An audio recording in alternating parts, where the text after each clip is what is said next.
The first thing we're going to talk about are the different kinds of applications. I'm going to show you some of the different applications, what they look like, and talk a little bit about them and some of the situations in which you would use each type of application.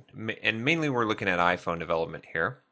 And then we'll go ahead and talk about projects and targets, which are some of the more confusing parts, I think, in Xcode in dealing with your iPhone application is understanding how these relate and what do these things do, how does it affect you. Then we'll take a look at controllers and classes, and we'll talk just briefly about what a view controller is, and I'll just show you kind of where those are organized in the project and where you can put your class files. We'll get more in depth into view controllers in the next module, which is dedicated to that topic.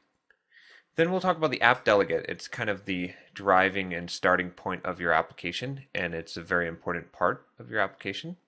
Then we'll cover the main method where your application starts up, the prefix header, which pulls in all the additional headers, and the info.plist, which contains some additional information about your application.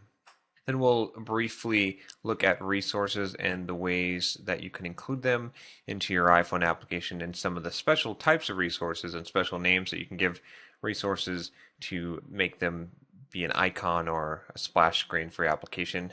And then finally, we'll take a look at how to include frameworks and where the frameworks go in your iOS project.